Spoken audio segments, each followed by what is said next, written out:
청취자 여러분 환영합니다. 오늘 저희가 아주 자세히 파헤쳐볼 자료는 바로 2026년 4월 17일자 글로벌 시황 장마감 리포트입니다. 수많은 기사랑 막 복잡한 데이터들 속에서 딱 핵심만 짚어서 여러분의 시간을 확실히 아껴드리는 게 오늘 저희 심층 분석의 목표거든요. 네, 맞습니다. 특히 오늘 시장을 한마디로 표현하자면 그 기대감하고 두려움 사이에서 완전히 숨죽이고 있는 상태? 이렇게 볼 수 있거든요. 그러니까요. 지금 바다 건너 미국은 막 연일 사상 최고치라면서 샴페인 터트리고 난리인데 우리가 발딛고 있는 한국 증시는 잔뜩 얼어붙어 있잖아요. 게다가 국제 유가랑 암호화폐 시장도 진짜 요동치고 있고요. 네네. 그래서 오늘 핵심 미션은 아주 명확합니다. 겉으로 드러난 이 모순적인 상황들 이면에 도대체 어떤 글로벌 자금 흐름이 숨어 있는지 그걸 우리 청취자 여러분이 확실히 이해하실 수 있게 다 연결해 드리는 겁니다. 좋습니다. 그럼 그 첫 번째로 지금 당장 우리 계좌랑 직결되는 한국 시장의 독특한 움직임. 자, 이 부분부터 풀어보죠. 오늘 코스피는 떨어졌는데 코스닥은 오히려 올랐단 말이에요. 네, 완전히 엇갈렸죠. 그러니까요. 이거 마치 같은 뉴스를 듣고도 전혀 다르게 반응하는 두 형제 같을까요? 특히 그 종목별로 보면 삼성 SDI는 무려 7.21%나 폭등을 했는데 반대로 시장의 기둥인 SK하이닉스는 2.34% 하락을 했거든요. 여기서 되게 흥미로운 점은 그 표면적인 등락 뒤에 숨겨진 원인입니다. 오늘 코스피 시장에서 외국인 투자자들이 무려 317만 주를 내다 팔았거든요. 그 대규모 썰물의 방아쇠를 당긴 게 바로 금융위원회가 경고한 철강 리스크였습니다. 잠깐만요. 철강 리스크요? 사실 오늘 철강 업종 주가 자체는 소폭 오르긴 했거든요. 근데 이 경고 메시지 하나에 외국인들이 그렇게 겁을 먹고 막대한 자금을 뺀 건가요? 단순히 쇠만 만드는 게 아니라 자동차, 조선, 건설 같은 국가 산업 전반의 뼈대잖아요. 그러니까 여기서 리스크가 터졌다는 건 거시경제 전반의 둔화 시그널, 이른바 그 탄광 속의 카나리아로 읽힌 겁니다. 뼈대에 금이 갔다는 소리로 들리니까 외국인들은 뒤도 안 돌아보고 건물을 빠져나간 거군요. 네, 맞아요. 위험 자산 비중을 급격히 줄이는 리스크 오프 버튼을 눌러버린 거죠. 근데 여기서 진짜 이상한 게 있어요. 외국인이 그렇게 무섭게 도망치는데 개인하고 기관 투자자들은 각각 419만 주, 869만 주로 사들이면서 방어를 했단 말이죠. 건물이 흔들리는데 이 사람들은 왜 남아서 물량을 다 받은 건가요? 그들이 도망치지 않은 이유는 사실 지금 당장 밖으로 나가도 딱히 갈 곳이 없기 때문이에요. 지금 시장이 미국 이란 협상이나 한일 종전협정 같은 엄청난 지정학적 이슈들을 기다리면서 숨 고르기를 하고 있거든요. 내일 결과가 어떻게 될지 모르니까 섣불리 움직이지 못하는 거네요. 정확합니다. 투자자들이 외부 변수에 극도로 민감해져 있으니까 거대한 태풍이 지나갈 때까지 시장 붕괴에 베팅하기보다는 그 방어주나 배당주 중심의 포지션으로 벙커 안에 대피해 있는 상황인 거죠. 와, 태풍 앞에서 식량 챙겨들고 벙커에 숨어 있는 거네요. 확 와닿습니다. 자, 그럼 시선을 좀 해외로 돌려볼까요? 한국 시장이 숨을 죽이고 있는 반면에 미국이랑 글로벌 시장은 완전히 축제 분위기잖아요. 표면적으로는 완벽한 축제죠. 다우도 그렇고 특히 S&P 500이랑 나스닥이 이틀 연속 사상 최고치를 경신했으니까요. 네네. S&P가 7,041선, 나스닥이 무려 24,102선이더라고요. 근데 속을 들여다보면 정말 흥미로운 대목이 있습니다. 부동산 섹터가 7.42%나 급등을 했는데 유틸리티는 1.70% 하락을 했고요. 극단적인 양극화가 진행 중인 겁니다. 맞아요. 특히 기술주 안에서도 비트코인 엮인 마이크로 스트래티지 주가는 껑충 뛰었는데 반도체 슈퍼 얼리라고 불리는 ASML은 뚝 떨어졌거든요. 다 같이 오르는 장이 아니라는 거죠. 네, 그 지점이 바로 지금 시장이 맹목적인 환호 상태가 아니라는 걸 증명합니다.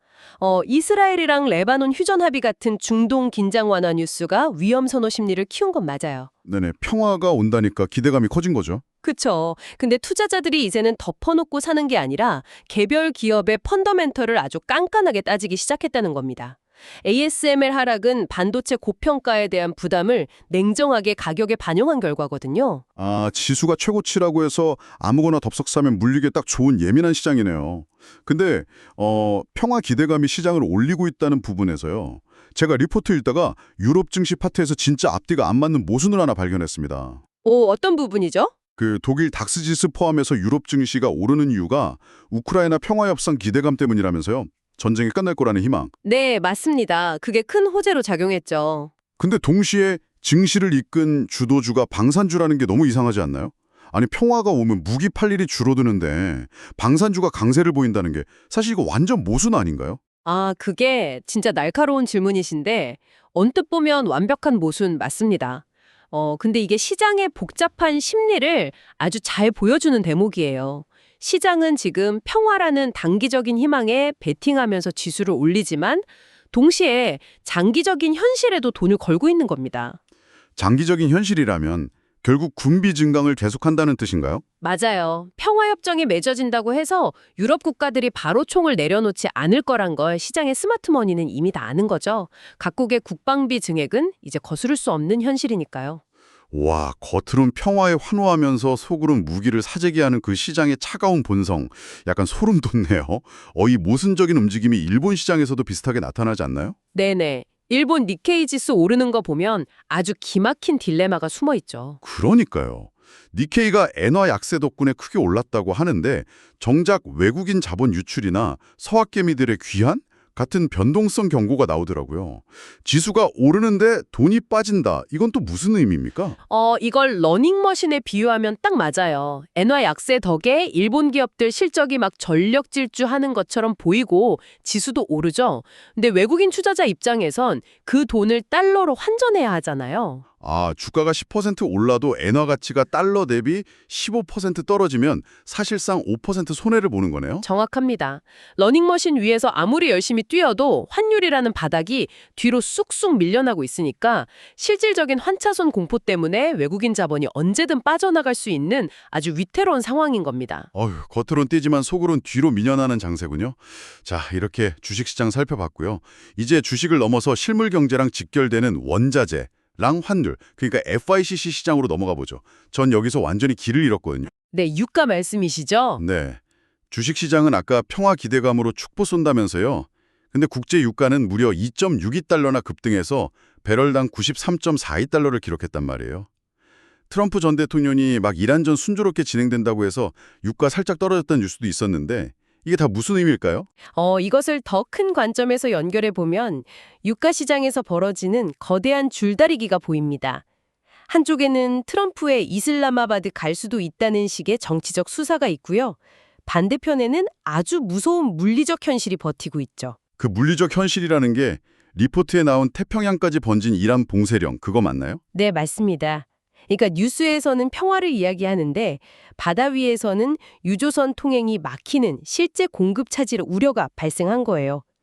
유가는 사람들의 기대감보다는 당장 내일 써야 하는 원유의 실제 양이라는 팩트에 반응하거든요. 아, 주식은 희망을 먹고 오르는데 유가는 팩트를 먹고 오르는 거군요. 이러면 진짜 국내 리터당 2,000원 시대 오는 거 아닌지 모르겠어요. 네, 그 두려움이 지금 가시화되고 있는 게 팩트입니다. 자, 그럼 이럴 때 투자자들은 안전자산으로 도망가잖아요. 근데 여기서 또 기이한 현상이 벌어집니다. 달러 약세로 원달러 환율이 1,479원 선까지 떨어졌는데 원래 이럴 때 올라야 하는 금값은 오히려 소폭 하락했단 말이죠. 금이 18달러 정도 빠지면서 조정을 좀 받았죠. 네네. 근데 반면에 위험자산의 대명사인 비트코인은 ETF 순유입 타고 무려 10만 3천 달러를 돌파했어요. 이거 약간 비트코인이 새로운 금의 자리를 완전히 꿰차고 있는 거 아닌가요? 아, 그렇게 보일 수 있는데 지금 금과 비트코인은 서로 완전히 다른 로켓을 타고 있습니다. 금이 하락한 건 미국 국채 10년물 금리가 5bp 상승한 것과 연관이 커요. FOMC의 매파적 기조 때문에 가장 안전한 국채가 매력적인 이자를 주니까 이자를 한 푼도 안 주는 금의 매력이 떨어진 거죠. 아하, 금은 이자를 안 주니까 은행 이자가 높아지면 인기가 시들해지는 거네요. 그럼 비트코인은 왜 혼자 나는 겁니까? 비트코인은 이제 제도권 편입, 즉 ETF라는 자기만의 독자적인 수급 모멘텀을 타버렸거든요. 거시경제랑 묶여있는 금과는 달리 궤도 자체가 달라졌다고 보시면 됩니다. 와, 시장이 정말 다채롭고 복잡하게 얽혀 있네요. 자, 여러분, 지금까지 살펴본 이 거시적이고 미시적인 분석들, 당장 이번 주 우리 투자 결정에 어떻게 적용해야 할지 정리해야겠죠. 정보가 너무 쏟아지는데 당장 이번 주 주목할 캘린더 일정이 뭡니까? 리포트에 명시된 캘린더 중에서 딱 핵심만 짚어드릴게요. 먼저 당장 오늘 열리는 한국은행 금통위의 기준금리 결정, 그리고 미국 트럼프 대통령 연설이 있습니다. 그 두 가지가 채권이랑 금 비중 조정의 핵심 트리거가 되겠네요. 네네. 그리고 화요일에는 미국 소매 판매 지표가 나와서 소비 침체 여부를 확인해야 하고요. 수요일은 테슬라 실적 발표, 그리고 미국 원유 재고 발표가 겹쳐 있습니다. 테슬라로 기술주 투심을 보고 원유 재고로 아까 말씀하신 그 물리적 현실을 체크하는 거군요. 목요일 일정은요? 목요일은 한국 1분기 GDP 발표랑 미국 신규 실업수당 청구 건수가 대기하고 있습니다. 아, 깔끔하게 정리되네요. 결국 오늘 배운 내용을 요약하자면 당분간 한국 증시에서는 관망하면서 방어주 챙기고 글로벌 시장에서는 AI 기술주들의 진짜 실적 그리고 유가 같은 원자재 흐름을 예의주시해야 한다는 거네요. 네, 그게 가장 합리적인 전략이 될 겁니다. 좋습니다. 오늘 우리가 살펴본 이 방대한 데이터가 불확실성의 시대를 건너는 청취자 여러분의 지도가 되었기를 바랍니다. 네, 오늘 논의에서 한 가지 중요한 질문이 제기되는데요. 현재 시장은 정치인들의 평화 협상이나 순조로운 진행 같은 희망 섞인 말에 열광하며 주가를 올리고 있잖아요. 그쵸. 달콤한 희망에 취해 있죠. 하지만 동시에 실물 경제는 해역 봉쇄나 철강 리스크 같은 물리적 장벽에 막혀서 유가와 환율을 우동치게 만들고 있다는 겁니다. 과연 다음 주 시장을 지배하는 건 정치인들의 수사일까요? 아니면 눈앞에 닥친 차가운 실물 경제 현실일까요? 와, 진짜 묵직한 질문이네요. 네, 이번 주말 동안 청취자 여러분의 자산 포트폴리오는 이 두 가지 미래 중 어느 쪽에 베팅하고 있는지 한번 깊게 고민해 보시기 바랍니다. 네. 기대감과 두려움 사이에서 우리 계좌의 방향성을 점검해보는 의미 있는 시간 가지시길 바랍니다. 오늘 심층 분석은 여기서 마치겠습니다. 여러분 감사합니다.